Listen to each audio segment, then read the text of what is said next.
अस्सलाम class, welcome back.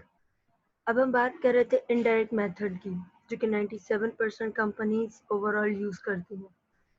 इस वक्त एनुअल रिपोर्ट्स उठाते हैं किसी भी कंपनी की, तो उसमें कैश फ्लो स्टेटमेंट जो बनती है वो इनडायरेक्ट मेथड के थ्रू बनती है। और इसके अलावा प्रीवियसली जो मैंने डिस्कस किया regarding operating activities, investing activities and financing activities, वो सारे कॉन्सेप्ट बेस कर रहे हैं आपके इनडायरेक्ट मेथड पे। तो डिस्कस करते हैं इनडायरेक्ट मेथड में आप किस तरीके से क्वेश्चन अटेम्प्ट करेंगे और क्या कॉन्सेप्ट है।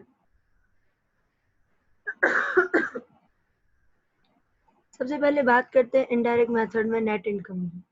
इनडायरेक्ट मेथड में जब आप कैश फ्लो स्टेटमेंट बनाते हैं तो सबसे पहले स्टार्टिंग लेते हैं नेट इनकम की। उसके बाद बात कर रहे हैं जो भी लॉसेज होंगे वो सारे आप ऐड करेंगे और जो भी गेन्स होंगे वो सारे माइनस होंगे। देन हमें बात करते हैं changes in current assets and current liabilities as shown on the following table. Following table means अगले नेक्स्ट स्लाइड्स के टेबल में अवेलेबल है। बट जो भी करंट एसेट्स और करंट लायबिलिटीज के बीच में चेंजेस आती हैं वो सारी चेंजेस आप इनडायरेक्ट मेथड में यहाँ पे नेट इनकम में ऐड करते हैं। अगर वो माइनस में आ रहा होगा तो ऑब्वियसली वो माइनस हो रहा होगा, अगर प्लस में आ रहा होगा तो वो ऑब्वियसली प्लस हो रहा होगा। Get it? देन आगे बढ़ते हैं non cash expenses such as depreciation and amortisation. कुछ ऐसे एक्सपेंसेस जिनकी एडजस्टमेंट्स हम ईयर एंड पे करते हैं लाइक डेप्रिसिएशन एंड एमोटाइजेशन, उनको हम लोग यहाँ पे ऐड करते हैं नेट इनकम के अंदर। तब जाके cash flow from operating activities आ जाता है। Clear? Starting with net income से, देन इसमें ये थ्री चेंजेस आ जाती हैं। ऐड होने वाले ऐड होते हैं, लेस होने वाले लेस होते हैं। देन आपके पास जो अमाउंट आ जाता है वो cash flow from operating activities आ जाता है। Get it? फर्दर बात करते हैं यहाँ पे कि चेंजेस इन आपके current assets and current liabilities में चेंजेस इन वर्किंग कैपिटल आ रहा है वो कैसे आ रहा है। तो working capital is all about current assets minus current liabilities, और उसमें हम ये देख रहे हैं कि changes in account balances during the year. Current assets में अगर इंक्रीज हो रहा है, करंट एसेट्स में अगर कुछ इंक्रीज हो रहा है between 2 years, then it subtract from net income. और अगर वो डिक्रीज हो रहा है तो वो ऐड होगा नेट इनकम में। वेयर एज करंट लायबिलिटीज की बात करें तो ऐड टू नेट इनकम, वो इंक्रीज हो रहा होगा। अगर करंट लायबिलिटीज हमारे पास इंक्रीज हो रही है तो वो ऐड हो रही होंगी नेट इनकम में। अगर वही करंट लायबिलिटीज अगर डिक्रीज हो रही हैं तो वो सब्ट्रैक्ट होंगे फ्रॉम नेट इनकम। ये एक मैट्रिक्स है। मैट्रिक्स में हम लोग यहाँ पे जो लेफ्ट हैंड साइड चीजें लिखी हुई हैं और जो अपर लिखी हुई है इंक्रीज एंड डिक्रीज, इनको देखते हुए डिसीजन लेते हैं। अगर करंट एसेट्स है और वो इंक्रीज हो रहे हैं तो हम सब्ट्रैक्ट करेंगे। अगर करंट एसेट्स है और वो बिटवीन 2 years अगर डिक्रीज हो रहे हैं तो वो हम ऐड करेंगे। वेयर एज करंट लायबिलिटीज है, अगर वो इंक्रीज हो रही है तो हम ऐड करेंगे और डिक्रीज हो रही है तो हम सब्ट्रैक्ट करेंगे। क्लियर? अब यहाँ पे हम क्वेश्चन अटेम्प्ट करते हैं इनडायरेक्ट मेथड से। इसमें आपको पास क्वेश्चन गिवन है। Josie Incorporation has prepared the balance sheet as of March 31st, 2004 and March 31st, 2005. The income statement for the year ended 3rd December 2005. मतलब आप in the month of December ये चीजें चल रही हैं। 31st नहीं, 3rd is March and 31st March 2005. I suppose that बात हो रही है यहाँ पे दिसंबर की, but it's not December, it's 31st March 2005 पे जो प्रिपेयर्ड हो रही है आपकी इनकम स्टेटमेंट। वो इनकम स्टेटमेंट क्या है वो हम आगे देखते हैं। और यहाँ पे रिक्वायरमेंट क्या गिवन है, Joshi needs help preparing the statement of cash flow using indirect method. आप इनडायरेक्ट मेथड के थ्रू कैश फ्लो स्टेटमेंट या स्टेटमेंट ऑफ कैश फ्लो बनाएंगे। क्लियर?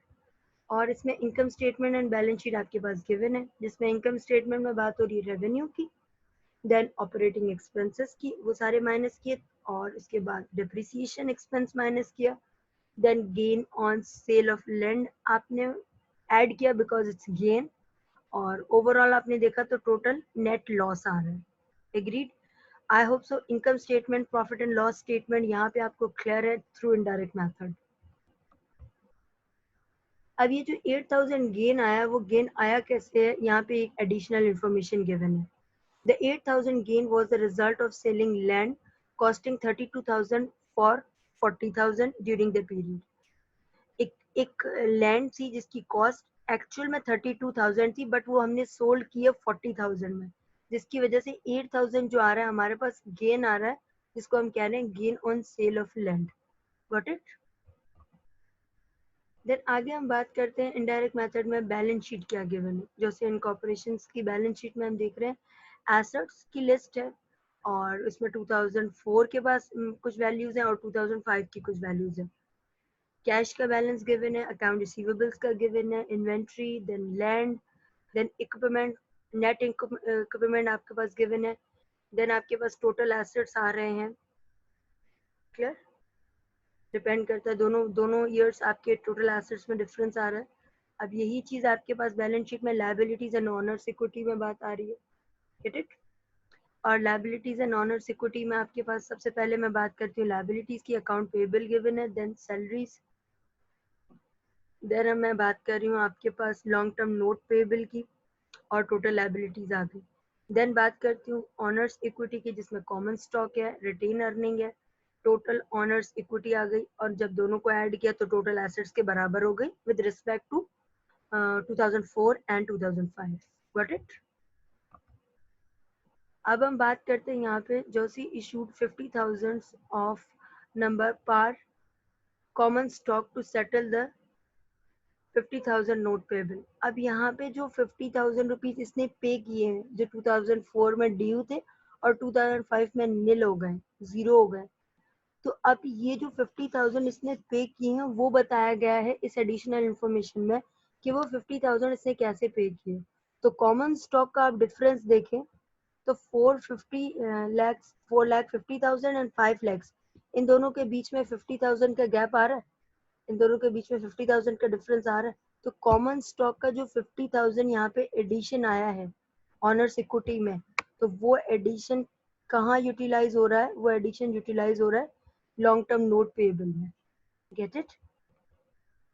फर्दर हम यहाँ बात करते हैं रिटेन अर्निंग का जो अमाउंट आ रहा है 7,000, वो 7,000 कैसे आ रहा है? क्लोजिंग स्टॉक है, वो भी क्लियर कर दिया गया कि उसमें चेंजेस क्या आई है. अगर बिगनिंग रिटेन अर्निंग देखें तो 46,000 आ रहा है 2004 में. ओपनिंग स्टॉक रिटेन अर्निंग का 46,000 आ रहा है. ड्यूरिंग द ईयर आपने देखा कि आपके इनकम स्टेटमेंट में 19,000 का लॉस आ रहा है. Get it? और आप 2005 में डिविडेंड पे कर रहे हैं 20,000 का, तो आपके पास जो टोटल अमाउंट बच रहा है वो 7,000 है, और ये 7,000 आपके पास अमाउंट बन रहा है. Clear? Are you getting my point? चलिए आगे बात करते हैं. यहाँ पे नेट लॉस, सबसे पहले नेट लॉस से स्टार्ट करते हैं. With the indirect method, always start with the net income or net loss for the period. Whether it is a net income, whether it is a net loss, हम जो start करते हैं वो यहाँ से स्टार्ट करते हैं. देन फर्दर बात करते हैं नेट लॉस में. बात कर रहे हैं 19,000 का नेट लॉस आ रहा है. एड और लेस में changes in assets, current assets और करंट लायबिलिटीज में चेंजेस आ रही हैं. तो यहाँ पे मैं बात कर रही हूँ हमारा जो रूल था, जो हमने मैट्रिक्स में पीछे डिस्कस किया था, वो मैट्रिक्स यहाँ पे आएगा कि changes in current assets and current liabilities में क्या बात हो रही है. डन? देन यहाँ सबसे पहले हमने देखा डिक्रीज इन अकाउंट रिसीवेबल्स. जब अकाउंट रिसीवेबल्स डिक्रीज होते हैं तो हम यहाँ पे ऐड कर रहे होते हैं, और वो हम ऐड कर रहे हैं. देन फर्दर बात करते हैं इंक्रीज इन अकाउंट पेएबल. जब अकाउंट पेएबल इंक्रीज होते हैं तो 11,000 हम ऐड कर रहे होते हैं, क्योंकि डिफरेंस दोनों के बीच में 11,000 का आ रहा है. फर्दर मैं यहाँ पे बात करूँ इंक्रीज, इन्वेंट्री इंक्रीज हो रही है. तो इन्वेंट्री जब इंक्रीज हो रही है तो 350 से आपकी इन्वेंट्री पहले 3 लाख है, अब कितनी हो रही है 350. तो 50,000 का जो इंक्रीज आ रहा है वो लेस होगा, क्योंकि हम इस पे कैश पेमेंट कर रहे हैं. देन मैं फर्दर बात करूं डिक्रीज इन सैलरीज पेएबल. तो सैलरीज पेएबल में डिक्रीज आ रहा है. 2004 में 14,000 है, 2005 में 9,000 है. जो जो डिफरेंस डिक्रीज आ रहा है, ये डिक्रीज यहाँ से माइनस हो जाएगा. देन यहाँ पे बात हो रही है अब नॉन कैश एक्सपेंसेस की, जो हमने सबसे पहले स्लाइड में देखा था कि नॉन कैश एक्सपेंसेस कैसे एडजस्ट होंगे, तो हम उनको ऐड कर देंगे यहाँ पे। और उसके बाद अगर कोई गेन आ रहा है तो गेन को हम सब्सट्रैक्ट कर देंगे। क्लियर? तो 8000 का गेन हम सब्सट्रैक्ट कर रहे हैं। Total net cash flow from operations आ रहा है माइनस के 48,000। Get it?